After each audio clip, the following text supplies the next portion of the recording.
Got drunk and acted crazy, ended up in bed with my sworn enemy. Good news, he doesn't remember the hookup was with me. Bad news, one time did it, and I'm pregnant. Is this enemy about to become baby daddy? Honestly, at first, I had no clue I was pregnant. I found out when I went for a checkup thinking I caught something at work. My first thought? The clinic gave me the wrong results. Sorry, doc, must have been a mix-up, I laughed awkwardly. The professor gave me a knowing look. Linda, even though an aunt wants you to be her daughter-in-law, I'll support whatever makes you happy. I just smiled uncomfortably. Yeah, the classy lady in front of me is my teacher. And David's mom. David and I grew up together. Our families always joked around, I've been called David's future little wife. But truth is, David's a pain in my ass. Always competing. Always beating me. Top student? Him. Our grad school spots? Him. Promotions? Him again. He's everyone's favorite. I'm permanently second best. I resent him. So we've never gotten along. The report said everything's fine, no infections, we're healthy. I wanted to cry. A baby? A boyfriend? Laughable. For 2 months, I've worked crazy hours. Barely touched a man's hand, let alone. Where the heck did a baby come from? I swiped the checkup slip and bolted to the lab to argue with a colleague. Bam! Ouch! Who's rushing around like crazy? David. Great. Of course. He looked exhausted, red-eyed, like he'd been in surgery for hours. Not that it's any of my business. As I picked up my scattered papers, he called after me. Coming to Friday's gathering? Why would he ask me? We barely get along. We'll see. The party was lively by the time I got there. Everyone was already drinking. Through the glass, I couldn't hear them, but I saw the girl next to David shyly glance his way. Doesn't matter how many guys are there, I can always spot David's tall, annoying self. Even with his serious face, he stood out. No wonder the prettiest girl in school was all over him. Rumors back in college said she switched majors for him. I poked fun at it, but when I brought it up, David flicked my forehead. Linda, stop imagining things. That flick hurt. I vowed revenge. It got quiet, so I slipped in. Sorry I'm late. Everyone turned, including David. Deadpan face. I hadn't wanted to come, we had a reunion 2 months ago. But my buddy Lily insisted because the class hottie, my first crush, would be there. Linda, over here. I blushed red sitting next to Ken. Long time, no see. Same field, different hospitals. We started chatting. But I felt eyes boring into me. David playing the long stare game again? What's his deal? I mouthed back, unleashing my curse words skill set, developed because David would mess with me back in the day. He'd tug my hair or fling bits of paper. But never mind, he started chatting up the pretty girl. What's with the smile? Just proves that they're together. When she confessed last reunion and he denied? Come on, dude. Why does it bother me? Probably just hangry. Let's eat. I'm mid-bite when someone asks, David, why the secret party? Whatever it is, I don't care. Probably showing off or trying to win her back. I want to confirm something, he says. I sip my drink, ignoring him. That night, who took me back to my room? Cue my spit take directly onto Ken. Sorry. So sorry.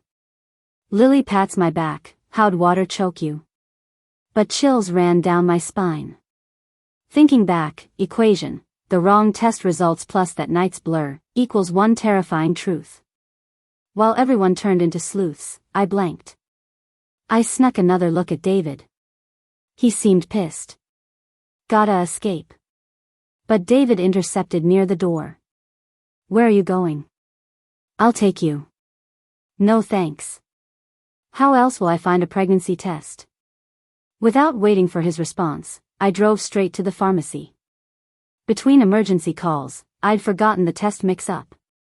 Then made jokes about the lab's mistakes. But staring down two unmistakable double lines, our oops moment looms back into focus. How does someone with inconsistent periods like me end up pregnant? Thanks, David, for making it happen.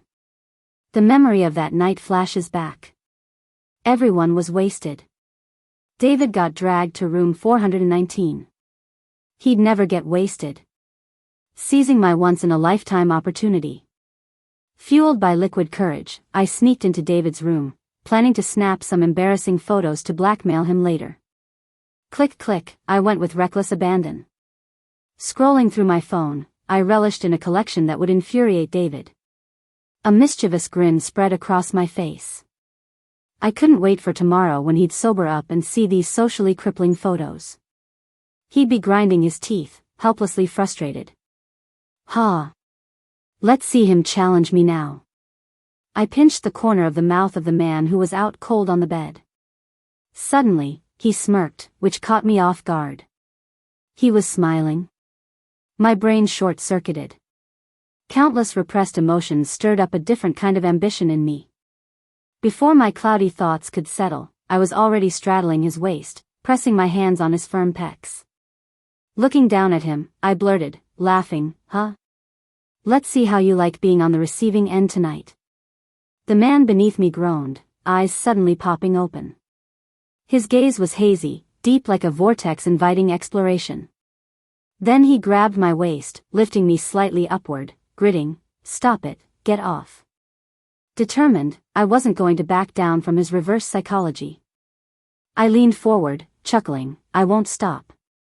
"What are you gonna do about it?" I wriggled playfully as I spoke, feeling triumphant. But then, David's expression dimmed, his jaws clenched like he was holding back. I sensed danger and tried to escape. But it was too late. Everything spun topsy-turvy. And before I could react, I was at a loss for words. I spent the night as the one being overpowered. It was utterly embarrassing. Thankfully, when David woke, he didn't seem to remember anything. But I was in for it. I not only embarrassed myself, I ended up at my arch-enemy's place. Help. For the next month, I avoided David. The last time I saw him, he was asking the teacher for anti-nausea meds. Though I heard from Lily, David never figured out what happened that night. Still, I was wary. Eventually, I couldn't resist and followed him out.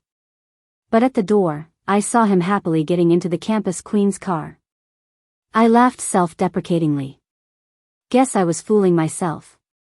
After that, I stopped bothering with David and asked the teacher not to spill the beans.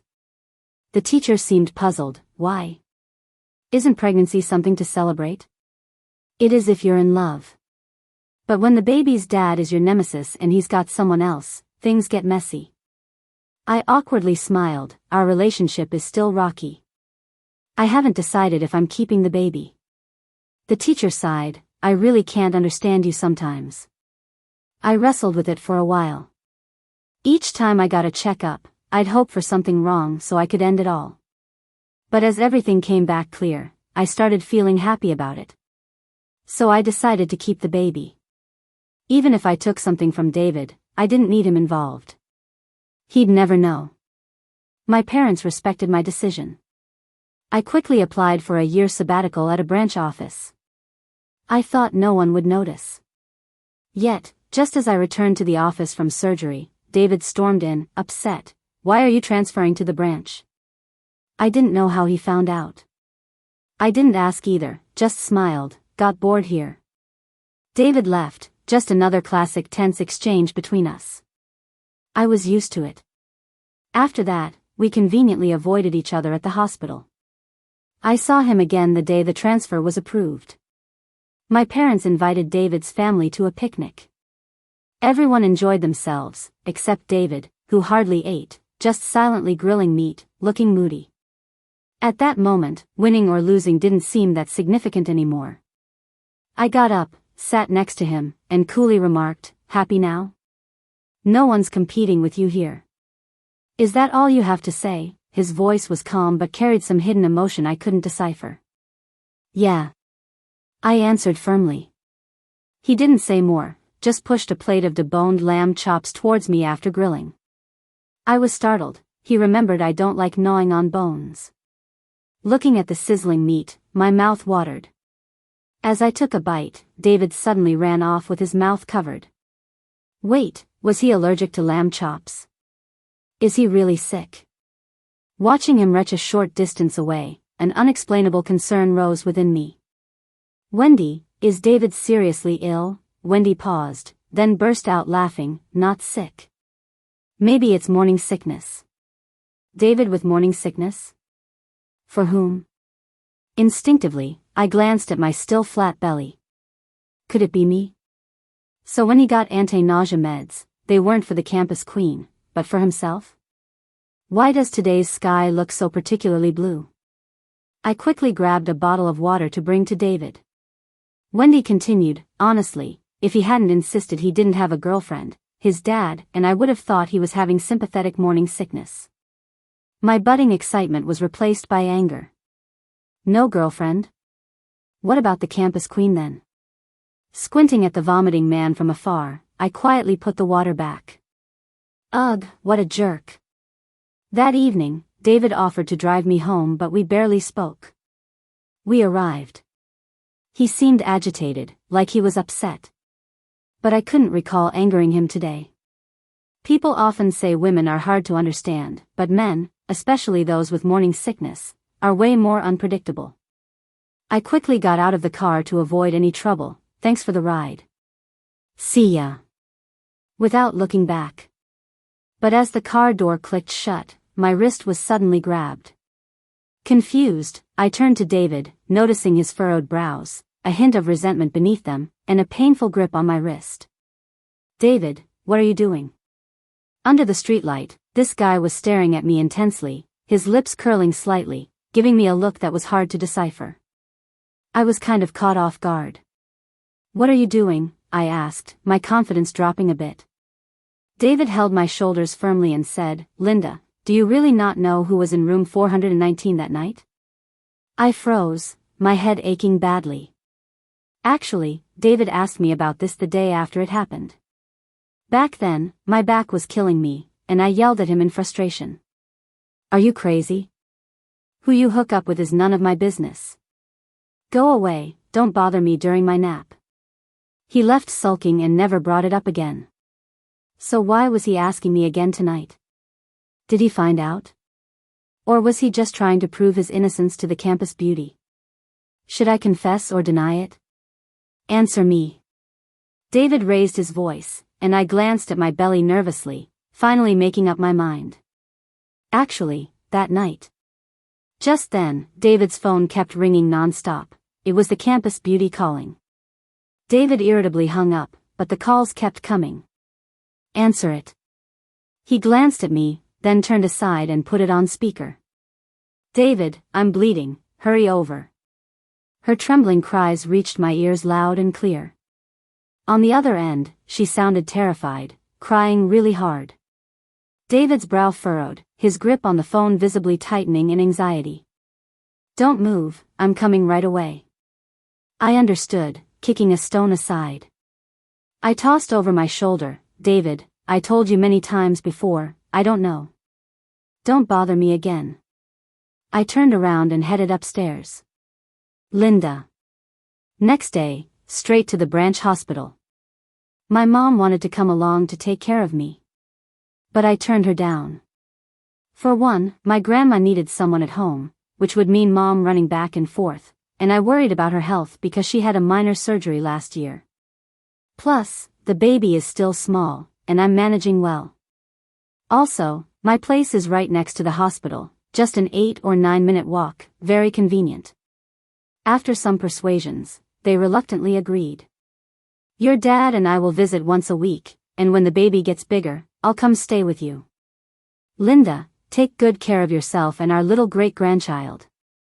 In the video call, Grandma lounged on a bamboo chair, basking lazily in the sun. She looked much better than during her first chemotherapy. Maybe that's the power of having something to look forward to. When she heard I was pregnant, she couldn't stop smiling. She would show off to her old friends every chance she got. I'll surely get to see my little great-grandchild.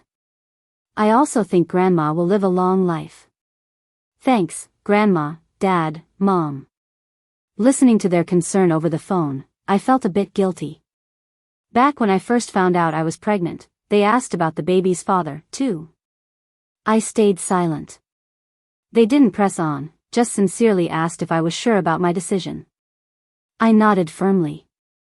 If you're sure, then we'll support you. Grandma supports you too, just a shame that David can't be my grandson-in-law. I smiled but didn't reply. Dr. G, the conference is starting soon, let's go. I'm coming. I quickly hung up and walked towards Ken, who was by the door. Funny enough, a week after I arrived, he came over for some academic exchange. Following him, I met so many big names.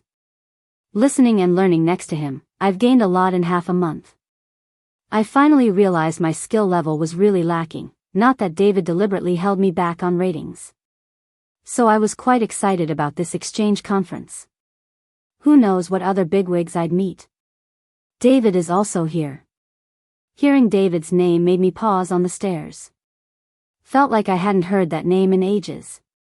Thinking it over, it's only been half a month. In 2 weeks, David didn't call me once. And I politely didn't bother him or the campus beauty. Just happened to open social media and saw he planted a new white rose spice. Back in junior year, to confess my feelings to Ken, I secretly nurtured a plant too. Took care of it daily, hoping it'd bloom soon. Over summer, it finally budded. I was eagerly waiting for school to start. But just the day before, David broke it while catching bugs for me. I didn't speak to him for a whole month. Then got busy with grad school exams, confession plan fell through. Thinking back, I maybe didn't like Ken all that much. What about David then? I was startled by my own sudden thought. Why did I think of that? Sigh. I glanced at my slightly growing belly. Must be pregnancy hormones. I gave Ken a calm smile. Let's go. The conference was indeed a gathering of bigwigs. But I seemed lost in a daze the whole time. Didn't catch a single word. My attention was wholly on David, the C position. Calm, collected, professional, spoke with ease. How come after just over 10 days, he seemed more mature? Is that the power of love? I pouted. Campus beauty is really lucky. What did you say? I said. Wait, was that voice David? When did he get beside me? I looked at the now empty conference room. When did the meeting end? Seeing my fluster, David chuckled for the first time in a while. A slight lip curl, reminiscent of school times, an occasional playful smile. Though back then, mostly not with good intent. Linda, you really haven't changed a bit. Always dozing off in school, never waking up no matter the shout. Had to throw paper balls at you. Exposed, I immediately frowned. Guess I imagined too much. Rivals meeting shouldn't mean bonding, but no need to start a fight, right? Maturity? All an act. Smart Alec. Annoyed, I got up to leave. David, if this is about bantering, then excuse me, I'm busy. Suddenly there was silence, surprising me. Did David change? But the person in the seat didn't move an inch. Suddenly, an unwarranted anger bubbled up inside. Colleagues often say I'm calm and composed. But now I've realized, David can easily stir up some weird emotions in me. I clenched my fists, ready to take another shot, but then noticed his eyes locked onto my slightly protruding belly. I couldn't help but frown. Oh no. Got up too fast, totally forgot. I quickly pulled down my shirt to cover my belly subconsciously. Ha ha ha, is that? Linda, are you pregnant? Interrupted. How many months? His previously teasing tone was suddenly mixed with confusion and surprise, and even a bit of harshness. I admit, I panicked for a second. Because I never imagined he'd see this in such a setting. And I definitely didn't want him to know. So, immediate priority. I swallowed hard, tried to stay calm, and patted his stiff shoulder. With a smile, I said, "You have quite an imagination, the cafeteria food is just really good." "It's just a belly, got it?" Afraid he wouldn't believe it, I even pushed my belly a little towards him. "Don't believe me? Want to check?" I'm positive he wouldn't dare. Because since I turned 18, David's pretty much avoided any physical contact with me. At first, I wondered if he had a germophobia or something. Then I noticed he's pretty normal with others. So he must just like me, right? David stared without blinking, motionless. I sighed in relief. Then his breathing got heavier. His warm breath seemed to seep through the thin fabric and tickle every pore. Hot and ticklish. The next second, as if under a spell, his hand actually reached out. I stood frozen, barely breathing for a few seconds. "What are you guys doing?" Ken, just back from the bathroom, waved his hands leisurely and stopped us just in time. He didn't catch the tense atmosphere between us at all. I took the opportunity to escape. "I'm on night shift, so won't join the dinner tonight. David's leaving tomorrow anyway. Missing one meal doesn't matter. Linda, slow down a bit." Ken kindly reminded me as I walked briskly away. Got it. Or at least I said I did, but my steps only got faster. Completely unaware of David's curious gaze from behind. Over the next week, I got frequent calls from David at the main hospital. But every time, it was just casual chat. Repeatedly, like I was his girlfriend or something. But doesn't he already have a campus beauty queen? They even have matching gardenias. Saw it on the beauty queen's social media. It's driving me nuts. "David, don't you have anything else to do?" There was a long silence on the other end, then he spoke slowly. "Yeah, there's always been stuff." I don't know if it was just me, but that seemed meaningful somehow. But my frustration didn't leave room to think. "Then stop bugging me." After hanging up, I suddenly regretted it. Was I too harsh just now? Either way. The next 3 days, I didn't get a single call from David. My life was finally back on track. Until the 4th morning. Staring at the gardenia across my desk, I was fuming. "David, are you kidding me? I'm heading back, so invited David over for another round of learning with your department." Ken chimed in, instead of David. Speechless. "Don't you want to see me?" There was a hint of grievance in those words. At that moment, I don't know why, but I didn't answer, just quickened my pace to check rounds. Because I suddenly realized, at some point, my relationship with David has changed. Warm soy milk on the table in the morning, blankets on night shifts, attending department dinners he usually avoids. And switching my juice for warm milk. A sudden change. It made me realize my relationship with David might not be what it used to be. I might be turning into someone I don't want to be. And I really dislike this feeling. After thinking it over, I decided to talk to him after work, but was interrupted by the sudden arrival of my grandmother and parents. Up the stairs, I went straight to room 418, knocked for a bit, but got no answer. Wondering where he went. Next second, David popped his head out of room 419, also my home. "Knew it was you banging my door, come on in, Grandma and your folks are all here." Sigh. Yep, he's just my neighbor. But right now, he seems more familiar with my home than I am. "Grandma, Auntie, make yourselves comfortable, Dad said dinner's almost ready." Looking at the busy figure helping Dad in the kitchen. I sighed deeply from the couch. What is going on here? "Linda, what's up? You don't look happy to see Grandma." Of course, I'm happy, hugging Grandma. I tried to hide my worry. Because last time I took her for a checkup, the doctor said things had changed. Told us to be prepared. We didn't tell her, of course.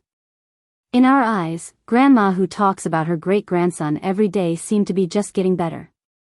I looked up and pouted playfully. "Grandma, I'm just worried you'll get tired with all this back and forth. No way, David said it was on the way, so he brought us over.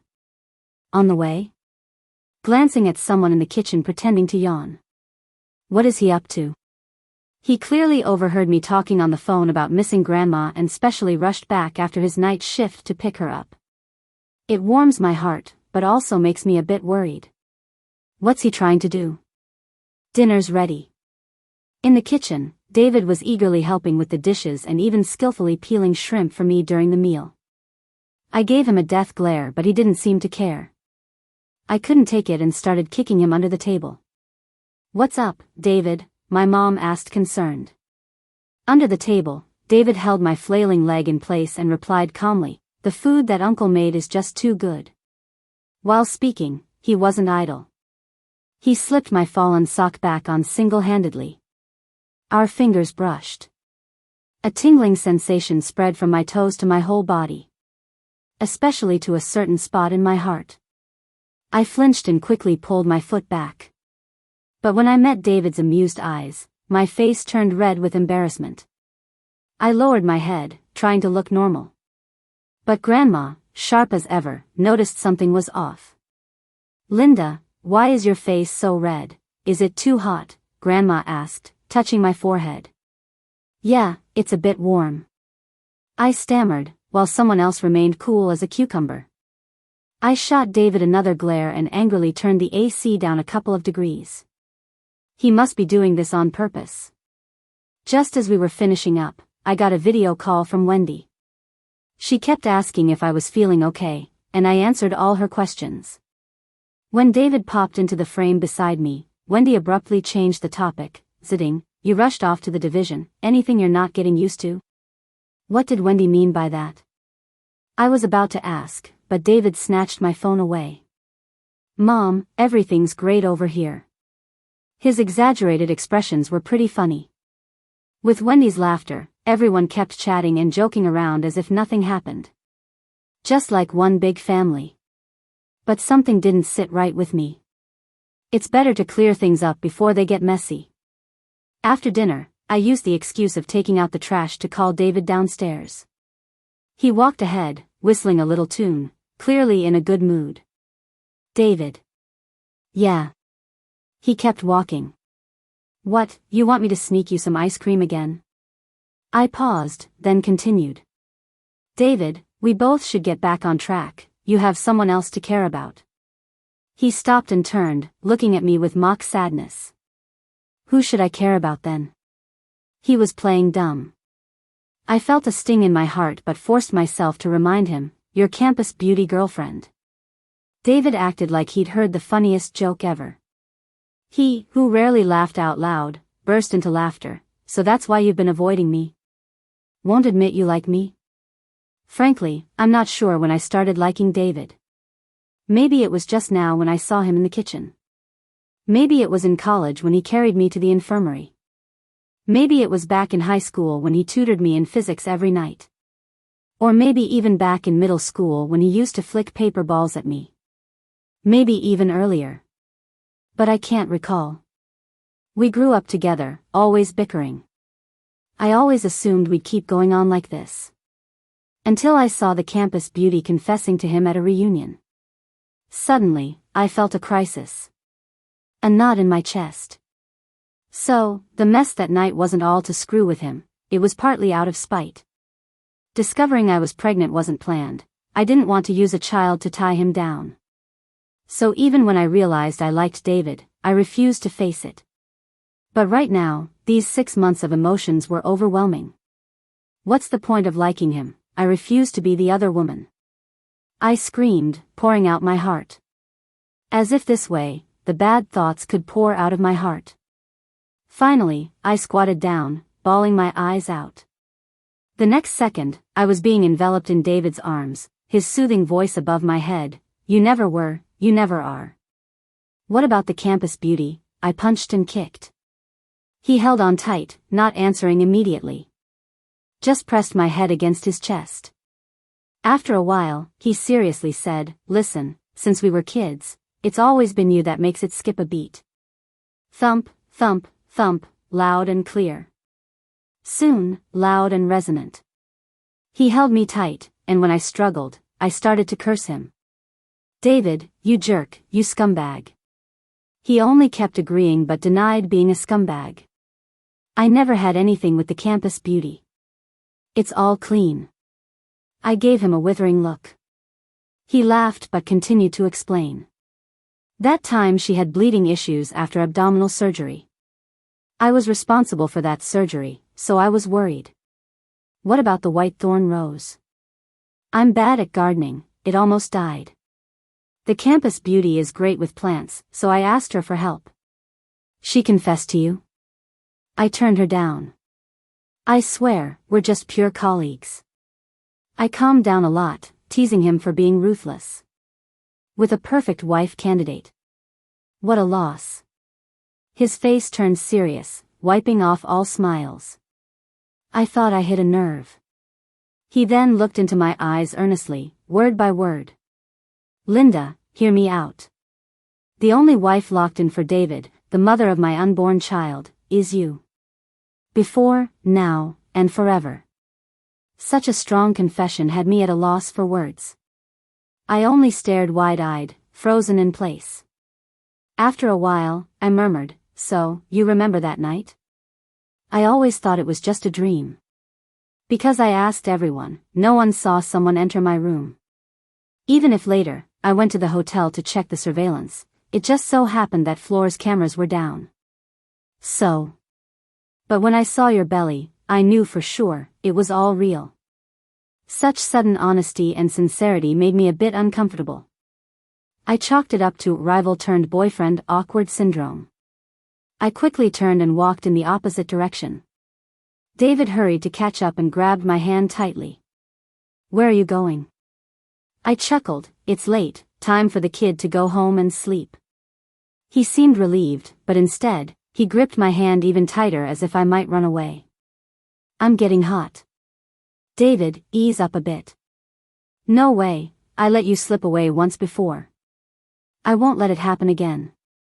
What do you mean by that? Never mind, let's go home, Grandma and them might be worried now. Turns out his caring wasn't just a spur-of-the-moment thing. It had been planned for a long time. But I had a lingering question in my head. Until the engagement was officially announced one night. I posted a picture of a white rose and our hands together, and the comments were full of congratulations. The campus queen led the charge, my heart is breaking, but my blessings are whole. I'll try to meet you sooner in the next life, Mike, after 28 years, David has finally overcome all trials. Be happy, okay? John, David, now you finally know who sent you back to your room that night, right? Haha. These guys crack me up. Only Ken sent a private message. Congrats. I told you I didn't have a chance, but David didn't believe me. Seeing Ken's weepy face emoji, I was totally confused. What does that mean? A few minutes later, Ken sent a big chunk of text. It basically said that after I joined the department, David knew I liked Ken, so he arranged for Ken to come to our department for an exchange. Looking at the man massaging my swollen feet, I laughed in frustration. In college, he plucked my flowers, and after work, he created opportunities for my rival. No wonder he said he'd let me go once. What a fool. I grabbed David by the collar and pulled him in for a big kiss. David, you really are a silly dog. David was puzzled. But my soft approach turned him into a puppy-eyed sweetheart. I'm just a silly dog for my wife. Extra bit. Being with David, my family and David's parents couldn't be happier. After we got engaged, they started picking a date, booking venues, ordering wedding dresses early. But later, David and I decided to wait until after the baby was born to have the wedding. Mainly because of me. In the late stages of pregnancy, with David constantly feeding me, I gained over 60 pounds, and the wedding dress I liked didn't fit at all. I didn't want to marry looking like this. My family and David indulged me. The wedding happened when our baby girl turned 100 days old. She wore a little princess dress, held by her grandma, smiling so happily. And there we were, me and David in a wheelchair, happy but speechless. Who gets so excited on their wedding day they sprain an ankle? It's me. Don't be mad, honey. The guy on the happy bed laughed, seemingly unaware of how serious it was. Is that even our problem? I'm worried about him, he should have been hospitalized, insisted on coming anyway. Now he's grimacing in pain. He looks at me all sweetly. I coldly get up. I move around a lot in my sleep, might bump into your foot. I'll sleep in the guest room tonight. The man in bed wasn't pleased. Sat up abruptly, pulled me back. Babe, it's our wedding night. Yet I'm forever the second in command. Ahem, grown-ups don't need to spell out everything. I looked him over with a mocking grin. Never mind, you can't handle it today. He couldn't take that, revealed his cards right there. I can't, but babe, if you can, then go ahead. 29 years of being second best, tonight, he let me take the lead. David said it all without batting an eye. I was blushing intensely. Glared at him, you rascal. The next second, his handsome face was right in mine. With such a cute wife, I just gotta be both. That night's tearful lesson taught me this. When it comes to David, whether I'm on top or he's on top, I'm always the one crying in the end. Revenge in this life ain't happening, but babies? Very likely.